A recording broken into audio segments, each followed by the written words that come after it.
Hey everyone, it's the evening, I've got my dressing gown on, let's talk about some drama. I remember when this first came up, quite a few months ago, Jesus Freak, this whole Jesus Freak thing, obviously, when he brought up in a question and answer video that if he thought that God was talking to him, he'd hope that he would have the faith in order to carry out what God wanted. I thought this was sort of blown over, but apparently it's all been resurfaced again, and I think most people will know that ItsTheSuperFly made a video addressing Jesus Freak, and some people took exception to it and thought he was being quite mean to Jesus Freak. Now, I'm of the same opinion as Edible Napalm when it comes to Jesus Freak. Fuck him. I couldn't give a fuck about him, to be honest with you. I've been watching videos on here since the early days, ever since I started this channel in 2006. And I've seen a lot of religious people come and go, a lot of creationists, but there aren't that many that have said such disgusting comments as Jesus Freak. Like I just said, you know, he said he'd hope he would have the faith. He is predisposed to want to kill his kids if he thought God was telling him to. How could you even not even just try to justify what he said, but think that Superfly was somehow mean in what he said?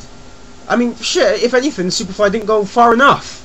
You know, from what I've seen, as I said, from all the things I've seen from Jesus Freak, and his opinions, what Superfly said was completely understandable, and I completely agree with what he said. There we go. And for the people who say, you know, yeah, it is a hypothetical question, it's a hypothetical question that could have its basis in reality. He was asked, what would you do if in real life this happened? And he said, I hope I would have the faith.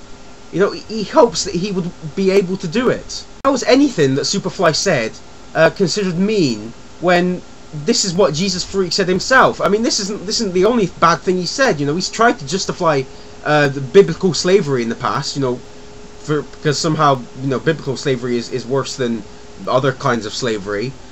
He's completely anti-abortion, even in cases where it would endanger the woman's life. This is the kind of person that we're talking about here.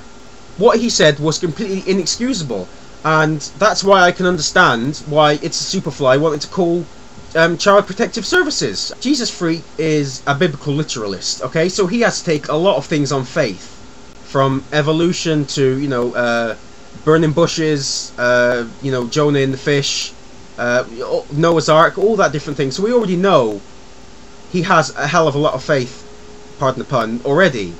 So it's surely not that big of a leap to think that if such a thing did happen, he would try his hardest to make sure that he did have the faith in order to kill his own kid. I mean, it's completely inexcusable. And it fucking makes me laugh when he talks about how Christians have the true morality, when he's perfectly fine with saying this. And he said it with almost no emotion. Like, he said it as if it was just, he was answering a normal question, like, you know, what's your favourite film, or you know, what did you think of the last week's football game, or something like that. He said it as if it wasn't a big deal. Well, to other people, this is going to be a big deal. You put something stupid like that in a video on YouTube, and you can't be surprised when, you know, a boatload of people are going to be incredibly angry and incensed with you about that comment. ItsTheSuperFly didn't say it's definitely going to happen. He just says Jesus Freak is a potential threat, and I can totally see where he's coming from. And I know a lot of people have been asking about, you know, asking Superfly, you know, do you really think that he could do this?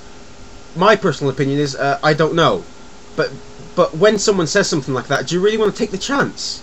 Jesus Freak is the perfect example of how someone's mind can be corrupted by the Bible.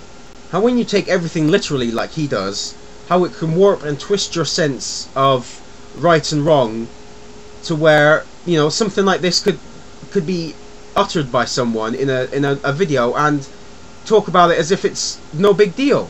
Anyway, that's all I wanted to say. You know, Jesus Freak, he doesn't deserve anybody's respect. He deserves our disdain and our ire and contempt. Anyway, cheerio.